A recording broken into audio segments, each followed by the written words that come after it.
정말 제대로 흡수를 하시려면요, 바로 어류 콜라겐을 드셔야 합니다. 어류 콜라겐. 고분자, 저분자 해가지고 이제 흡수가 잘 되는 걸로 먹어야 하는데 아까 보니까 헬시 체인지 주인공 그 먹는 그게 보니까 어류 콜라겐이 틀림없습니다. 이렇게 해주세요. 스냅이 왜 여기서 나오지? 어류 콜라겐. 네. 네, 어류 콜라겐은요, 어류의 이제 껍질, 지느러미, 꼬리 이런 데 또 많이 들어있어요. 그래서 덩어리가 굉장히 작은 저분자 콜라겐이기 때문에 소화 흡수가 잘 됩니다. 그 흡수율이 보면은 84%까지 되니까 42배나 더 높은 거죠. 동물성 콜라겐과 비교를 하자면요. 어쩐지, 네. 어쩐지. 저희 어머님이 생선 발라주실 때 살은 저희 주시고 껍데기는 홀랑 드시더라고요. 건강 때문에. 특히 안 그래도 덩어리가 작은 어류 콜라겐을 12만 5천 분의 1로 잘게 쪼갠 저분자 콜라겐 펩타이드를 쥐에게 먹인 후에 방사선으로 관찰을 한 결과 24시간 후에 피부와 뼈, 연골, 힘줄 등 몸 전반적인 조직에 저분자 콜라겐 펩타이드가 흡수된 것이 확인된 바가 있습니다.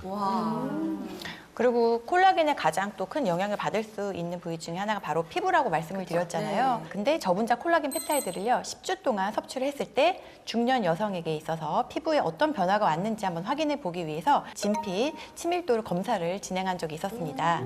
실제로 실험을 진행한 콜라겐 섭취군과 그렇지 않은 대조군의 결과를 볼 수가 있습니다. 녹색 점들 사이에 간격이 가깝고 피부 표면에 더 가깝게 많이 모여 있으면요, 콜라겐이 더 많이 분포해 있다라고 보시면 되는 건데요. 밑에 쪽 네. 사람들. 저분자 콜라겐 펩타이드 3,000mg씩 섭취한 경우에 2주 만에 표피층의 수분량이 14.61배까지 증가한 실험이 있었고요. 또 8주 만에 피부 주름이 11.1배가 개선되는 것을 확인할 수가 있었습니다. 또 대조군과 비교했을 때 진피 친밀도가 약 10.36배 정도 증가된 것으로 나타났습니다. 심지어 섭취를 중단한 후에도 2주까지는 증가한 것을 확인할 수가 있었습니다.